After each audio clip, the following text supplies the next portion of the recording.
ಬೆಳಗ್ಗೆ 2:30ಗೆ ನಾವು ಬೆಂಗಳೂರು ಬಿಡ್ತಾ ಇದ್ದೀವಿ. ನೋಡಿ ಇವಾಗ ಬೆಂಗಳೂರಿಂದ ಹೊರಟಿದ್ದೀವಿ. ನಮ್ಮ ಗ್ರಾಚಾರ ಕೆಟ್ಟಿತ್ತೋ ಏನೋ ಆಕ್ಸಿಡೆಂಟ್ ಆಯಿತು ನಾವು ಹೋಗೋ ಬಸ್ಸು. ಫ್ಯಾಮಿಲಿ ಎಂಗೇಜ್ಮೆಂಟ್ ಫಂಕ್ಷನ್ ಇತ್ತು. ಫಂಕ್ಷನ್ ಮುಗಿಸ್ಕೊಂಡು ಬರೋಣ ಅಂತ ಹೇಳಿ ಹೊರಟಿದ್ವಿ. ನನ್ನ ಮಗ ಅವ್ರ ಅತ್ತೆ ಮಗಳ ಜೊತೆ ಆಟ ಆಡ್ತಾ ಇದ್ದಾನೆ. Hi hello friends, welcome back to my channel. ನಾನು ನಿಮ್ಮ ಪಲ್ಲವಿ. ಎಲ್ಲರೂ ಹೇಗಿದ್ದೀರಾ? ಎಲ್ಲರೂ ಚೆನ್ನಾಗಿದ್ದೀರಾ ಅಂದ್ಕೊಂಡು ಇವತ್ತಿನ ವಿಡಿಯೋ ಶುರು ಮಾಡ್ತಾ ಇದ್ದೀನಿ. ಬೆಳಗಿನ ಜಾವ 2:30ಗೆ ನಾವು ಫುಲ್ ಪ್ಯಾಕ್ ಮಾಡ್ಕೊಂಡು ಬೆಂಗಳೂರು ಬಿಡ್ತಾ ಇದ್ದೀವಿ. ಏನಂತ ಕಾರಣ ಅಂತ ತಿಳ್ಕೊಳ್ಳಿ. ವಿಡಿಯೋನ ನೋಡ್ತಾ ಇರಿ. ವಿಡಿಯೋನ ಎಲ್ಲೂ ಸ್ಕಿಪ್ ಮಾಡಬೇಡಿ. ಇಂಟ್ರೆಸ್ಟಿಂಗ್ ಆಗಿದೆ ವಿಡಿಯೋ ನೋಡಿ. ಮನ್ವಿತಾ ನಾವು ಎಲ್ಲರೂ ಕೂಡ ರೆಡಿಯಾಗಿ 4 ಜನ ಹೊರಟ್ವಿ. ಬೆಳಗ್ಗೆ 2:45 ಆಗಿತ್ತು. ನೋಡಿ ವಾತಾವರಣ ಹೇಗಿದೆ. ಯಾವ ವೆಹಿಕಲ್ಸು ಓಡಾಡ್ತಾ ಇರಲಿಲ್ಲ. ಬಸ್ಸಿಗೋಸ್ಕರ ವೆಯ್ಟ್ ಮಾಡ್ತಾ ಇದ್ವಿ. ಫುಲ್ ಪ್ಯಾಕಿಂಗ್ ಮಾಡಿದ್ವಿ. ಏನಕ್ಕೆ ಅಂತ ಹೇಳಿ, ಇದನ್ನೆಲ್ಲ ಯಾಕೆ ತೊಗೊಂಡು ಹೋಗ್ತಾ ಇದ್ದೀವಿ ಅಂತಲೂ ಕೂಡ ಮುಂದೆ ವಿಡಿಯೋದಲ್ಲಿ ತಿಳಿಸ್ತೀನಿ. ವಿಡಿಯೋನ ಎಲ್ಲೂ ಸ್ಕಿಪ್ ಮಾಡಬೇಡಿ. ವಿಡಿಯೋ ಇಷ್ಟಿದ್ರೆ ಪ್ಲೀಸ್ ಲೈಕ್ ಮಾಡಿ, ಕಮೆಂಟ್ ಮಾಡಿ. ನಮ್ಮ ಚಾನಲ್ನ ಹೊಸದಾಗಿ ನೋಡ್ತಾ ಇದ್ದರೆ ಸಬ್ಸ್ಕ್ರೈಬ್ ಮಾಡ್ಕೊಂಡು ನೋಡಿ. ಇವಾಗಲೇ 2:45 ಆಯಿತು. ನಮಗೆ ಬಸ್ ಸಿಕ್ತು. ನಾನ್ ಸ್ಟಾಪ್ ಗಾಡಿನೇ ಸಿಕ್ತು, ಚಿಕ್ಕಮಂಗ್ಳೂರು ಡಿಪೋದು. ಸೊ ಹಾಗಾಗಿ ಅಲ್ಲಿ ಹತ್ತಿ ಹೊರಟ್ವಿ. ನಮ್ಮ ಗ್ರಾಚಾರ ಇವತ್ತೇನು ಕೆಟ್ಟಿತ್ತೋ ಏನೋ ಗೊತ್ತಿಲ್ಲ. ಮಧ್ಯದಲ್ಲಿ ಯಡಿಯೂರು ನಿಯರಲ್ಲಿ ನಮ್ಮ ಗಾಡಿ ಆಕ್ಸಿಡೆಂಟ್ ಆಯಿತು. ಎಲ್ಲರೂ ನಿದ್ದೆನಲ್ಲಿದ್ದರು. ನಿಜವಾಗ್ಲೂ ಈಗಾಗುತ್ತೆ ಅನ್ನೋ ಒಂದು ಊಹೆನೂ ಕೂಡ ಯಾರಿಗೂ ಇರೋದಿಲ್ಲ ಅಲ್ವಾ. ಬೆಳಗಿನ ಜಾವ ಯಡಿಯೂರು ಹತ್ರ ಹೋಗೋವಾಗ ಮುಂದೆ ಹೋಗ್ತಿರೋವಂಥ ಟ್ಯಾಕ್ಟ್ರಿಗೆ ನಮ್ಮ ಗಾಡಿನೇ ಅಂದರೆ ನಮ್ಮ ಬಸ್ಸೇ ಹೋಗಿ ಡಿಕ್ಕಿ ಹೊಡೆದಿರೋದು. ಒಂದು 100 ಮೀಟ್ರಷ್ಟು ಟ್ಯಾಕ್ಟ್ರನ್ನ ಎಳ್ಕೊಂಡು ಬಂದಿದೆ ಗಾಡಿ. ಬಸ್ಸು ಎಳ್ಕೊಂಡು ಬಂದು ಟ್ಯಾಕ್ಟ್ರಿಲಿರೋದನ್ನು ಕೆಡವಿರೋದ್ರಿಂದ ಟ್ಯಾಕ್ಟ್ರಿಲಿದ್ದಂಥ ಇಬ್ಬರು ಜೆಂಟ್ಸ್ ಇದ್ದರು. ಅವರು ಸ್ಕಿಡ್ಡಾಗಿ ಬಿದ್ದಿರೋದ್ರಿಂದ ಅವ್ರಿಗೆ ಕೂಡ ಏಟಾಗಿದೆ. ಮತ್ತು ಟ್ಯಾಕ್ಟ್ರು ಟೈರ್ಗಳೆಲ್ಲ ಬಸ್ಟ್ ಆಗೋಗಿದೆ. ನಮಗೆ ಸೌಂಡಿಗೆ ಹೆಂಗಾಯಿತು ಅಂತ ಅಂದರೆ ಒಂದು ಕ್ಷಣ ಬೆಂಕಿ ಬಂದಂಗೆ ಆಗಿಬಿಡ್ತು. ಬಸ್ಸೆಲ್ಲ ಅಷ್ಟು ಭಯ ಆಗಿಬಿಡ್ತು ನಮಗೆ. ಕೇರ್ ಮಾಡ್ತಾಯಿದ್ರು. ನಮಗೆ ಬೇರೆ ಬಸ್ ಕಳಿಸಿದ್ರು. ನಾವು ಬೇರೆ ಬಸ್ ಹತ್ಕೊಂಡು ಹಾಸನಕ್ಕೆ ಬಂದ್ವಿ. ಹಾಸನ ಬಂದರೆ ಇನ್ನೊಂದು ಹೊಡೆತಕ್ಕಾದಿತ್ತು ನನಗೆ. ಆಕ್ಸಿಡೆಂಟ್ ಆದ ಬಸ್ಸಲ್ಲೇ ನಮ್ಮ ಮನ್ವಿತಂದ ಒಂದು ಚಿಕ್ಕ ಬ್ಯಾಗನ್ನು ಮಿಸ್ ಮಾಡಿ ಬಂದಿದ್ವು. ಅದ್ರ ಜೊತೆಗೆ ನನ್ನ ಟಿಕೆಟ್ ಮತ್ತು ಆಧಾರ್ ಕಾರ್ಡ್ ಎರಡೂ ಕೂಡ ಮಿಸ್ ಆಗಿತ್ತು.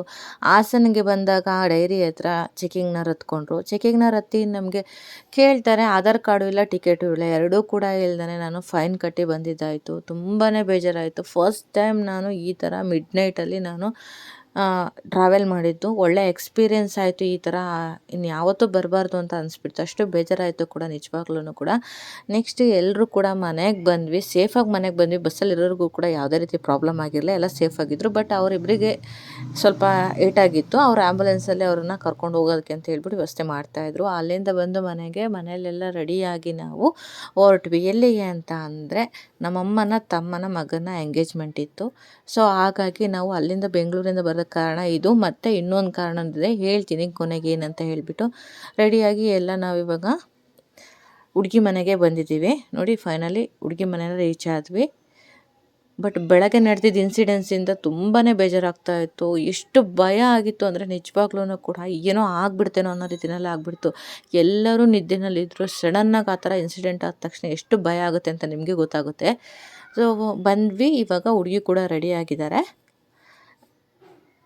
ಸಿಂಪಲ್ಲಾಗೆ ಮಾಡ್ತಾ ಇರೋದು, ಗ್ರ್ಯಾಂಡಾಗಿ ಏನಂತಲ್ಲ. ನಮ್ಮ ಫ್ಯಾಮಿಲಿಗಷ್ಟೇ ಹೇಳ್ಕೊಂಡು ಮಾಡ್ತಾ ಇರೋವಂಥದ್ದು.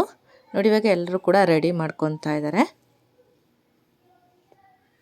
ನಮ್ಮಮ್ಮನ ತಮ್ಮನ ಮಗನ ಎಂಗೇಜ್ಮೆಂಟ್ ನಡೀತಾ ಇರೋದು. ಅವರು ಇವಾಗ ನಮ್ಮೂರು ನಿಯರೇ ಇರುವಂಥದ್ದು ಹುಡುಗಿ ಮನೆಯೂ ಕೂಡ. ಇವಾಗ ಎಲ್ಲರೂ ಕೂಡ ಇಲ್ಲಿ ಬಂದು ಸೇರ್ಕೊಂಡಿದ್ದೀವಿ. ಇಲ್ಲಿ ಏನಂತ ಅಂದರೆ 3 ಜನ ಅಕ್ಕ ತಂಗಿರು, ಅವರಿಗೆ 3 ಜನ ಅಣ್ಣ ತಮ್ಮದಿರು. ಇವರು ಒಟ್ಟು ನಮ್ಮಮ್ಮನ ಫ್ಯಾಮಿಲಿ. ಈಗ ನಮ್ಮಮ್ಮನ ಫ್ಯಾಮಿಲಿಯಿಂದ ಇವಾಗ ಬರಬೇಕಾದ್ರೆ 3 ಜನ ಅಕ್ಕ ತಂಗಿರಿದ್ದಾರಲ್ಲ, ಅವರು ಒಂದೊಂದು ತಿಂಡಿನ ಮಾಡ್ಕೊಂಬರ್ಬೇಕಂತ ಹೇಳಿ ವಹಿಸ್ಕೊಂಡಿದ್ರು. ನಮ್ಮಮ್ಮ ಬಂದು ರವೆ ಉಂಡೆ ಮಾಡ್ಕೊಂಡಿದ್ರು. ನಮ್ಮ ಅತ್ತೆ ಇಬ್ಬರು ಅತ್ತೆರಿದ್ದಾರಲ್ವಾ, ಅವರ ಅತ್ತೆರು ಒಬ್ಬರು ಅತ್ತೆ ಬಂದುಬಿಟ್ಟು ಸ್ವೀಟ್ ತೊಗೊಂಬರ್ತೀನಿ ಅಂತ ವಹಿಸ್ಕೊಂಡಿದ್ರು. ಇನ್ನೊಬ್ರು ಅತ್ತೆ ಬಂದುಬಿಟ್ಟು ಟೊಮಟೊ ಮಾಡ್ಕೊಂಬಂದಿದ್ರು. ಈಗ 3 ಜನ ಕೂಡ ವಹಿಸ್ಕೊಂಬಂದಿದ್ರು. ಇದೆಷ್ಟು ಖುಷಿ ಆಗುತ್ತೆ ಅಲ್ವಾ, ಈ ಥರ ವಹಿಸ್ಕೊಂಡು ಒಂದು ಜವಾಬ್ದಾರಿನ ವಹಿಸ್ಕೊಂಡು ಮಾಡೋದು. ಇದೇ ಅತ್ತೆ ನೋಡಿ ಸ್ವೀಟ್. ಇವರಂತೂ ತುಂಬಾ ಫನ್ನಿಯಾಗಿ ಮಾತಾಡ್ತಾರೆ. ತುಂಬ ಇಷ್ಟ ನನಗಂತೂ. ಯಾರೇ ಅತ್ತೆ ಆಗಲಿ, ಸೊಸೆ ಬಂದ ತಕ್ಷಣ ಅವ್ರನ್ನೊಂಥರ ಮಾತಾಡ್ಸೋದು, ಬೇರೆಯವ್ರನ್ನೊಂಥರ ಮಾತಾಡ್ಸೋದು ಯಾವತ್ತೂ ಮಾಡೋಕ್ಕೆ ಹೋಗಬೇಡಿ. ಯಾಕೆಂದರೆ ಇವ್ರು ನಮ್ಮ ಅತ್ತೆ ಅಲ್ಲ ಅಂದ್ರೂ ಕೂಡ ಬಟ್ ಒಂದು ಮಕ್ಳ ರೀತಿಯಲ್ಲೇ ಟ್ರೀಟ್ ಮಾಡ್ತಾರೆ. ತುಂಬ ಖುಷಿಯಾಗುತ್ತೆ. ಎಲ್ಲ ಬೇರೆ ಅತ್ತೆನೂ ಕೂಡ ನಮ್ಮ ಅತ್ತೆನೂ ಕೂಡ. ಬಟ್ ಏನಂತ ಅಂದರೆ ಒಂದು ಹೇಳೋದಂತಂದರೆ, ಮಕ್ಳ ಜೊತೆ ಯಾವ ರೀತಿಯಲ್ಲಿ ನಾವು ಖುಷಿಯಾಗಿರ್ತೀವಿ ಅದೇ ರೀತಿಯಲ್ಲೂ ಸೊಸೆಯರ ಜೊತೆಯಲ್ಲೂ ಕೂಡ ತುಂಬ ಖುಷಿಯಾಗಿರೋದಕ್ಕೆ ಟ್ರೈ ಮಾಡಿ. ಅವ್ರಿಗೂ ಕೂಡ ಒಂದು ಕಂಫರ್ಟೇಬಲ್ ಫೀಲ್ ಆಗುತ್ತೆ ನಮ್ಮವರೇನೋ ಒಂದು. ನೋಡಿ ಇವಾಗ ಹುಡುಗ ಹುಡುಗಿನ ಕೂರಿಸಿ ಹಾರನ ಎಕ್ಸ್ಚೇಂಜ್ ಮಾಡ್ಕೊಂಡಿದ್ದಾಯಿತು. ರಿಂಗ್ ಎಕ್ಸ್ಚೇಂಜ್ ಏನಿಲ್ಲ, ಸಿಂಪಲಾಗಿ ಮಾಡ್ತಾ ಇರೋದ್ರಿಂದ ಹಾರ ಎಕ್ಸ್ಚೇಂಜನ್ನು ಮಾಡಿಕೊಂಡ್ರು. ಈ ಅತ್ತೆ ಹೇಳ್ತಿದ್ರು, ಮಣಿ ಅತ್ತೆ ಬಂದುಬಿಟ್ಟು ನಾನು ಫೋಟೋ ತೆಗಿ, ನಾನು ಹೋಗಿ ಅಲ್ಲಿ ದುಡ್ಡು ಕೊಡೋದನ್ನು ನಂಗೆ ಫೋಟೋ ತೆಕ್ಕೊಡು ಅಂತ ಹೇಳ್ತಾಯಿದ್ರು. ನೋಡಿ ಅಲ್ಲಿ ನಿಂತ್ಕೊಂಡು ಶಾಸ್ತ್ರ ಮಾಡ್ಬೇಕಾದ್ರೆ ಇನ್ನೇ ತಿರುಗಿ ನಿಂತ್ಕೊಂಡಿದ್ರಲ್ಲ ಅಂತ ಅತ್ತೆ ಅಂತ ಹೇಳಿದ್ರೆ, ನಾನು ಇವಾಗ ನಿಂತ್ಕೋತೀನಿ, ಇವಾಗಲೂ ನಂದೊಂದು ಫೋಟೋ ತೆಕ್ಕೊಡು ಅಂತ ಹೇಳ್ತಾರೆ. ತುಂಬ ಫನಿಯಾಗಿ ಮಾತಾಡ್ತಾರೆ. ಫೈನಲಿ ಎಂಗೇಜ್ಮೆಂಟು ಅಂದರೆ ಹಾರ ಎಕ್ಸ್ಚೇಂಜ್ ಎಲ್ಲ ಆಯಿತು. ಇವರೇ ಅಜ್ಜಿ ನೋಡಿ, ನಮ್ಮಮ್ಮನ ಅಮ್ಮ ಇವರು, ಅಂದರೆ ನಮ್ಮ ಅತ್ತೆಯ ಅಮ್ಮ. ಇವರು ಸುರೇಶಣ್ಣ, ನಮ್ಮಮ್ಮನ ತಮ್ಮ. ಸೊ ಇವ್ರ ಮಗನ ಎಂಗೇಜ್ಮೆಂಟ್ ಆಗ್ತಾ ಇರೋದು. ಅಲ್ಲಿ ನಿಂತಿರೋದನು ಅವ್ರ ತಮ್ಮ. ಇವರಿಬ್ಬರು ಗಂಡು ಮಕ್ಕಳೇ ನೋಡಿ. ಇವರೇ ಎರಡನೇ ಅತ್ತೆ. ಇವ್ರು 3 ಜನ ಒಟ್ಟಿಗೆ ಕೂತಿದ್ರು ನೋಡಿ. ನಮ್ಮಮ್ಮ, ನಮ್ಮ ಅತ್ತೆದಿರಿಬ್ಬರು 3 ಜನನೂ ಒಟ್ಟಿಗೆ ಕೂತಿದ್ದಾರೆ ನೋಡಿ. ಇವರೇ ಅಕ್ಕ ತಂಗಿರು. ಫೈನಲಿ ಎಂಗೇಜ್ಮೆಂಟು ಶಾಸ್ತ್ರನೂ ಕೂಡ ಮುಗೀತು. ಇನ್ನೇನಿದ್ರು ವಿಳ್ಳೆ ಎತ್ಕೊಬೇಕು.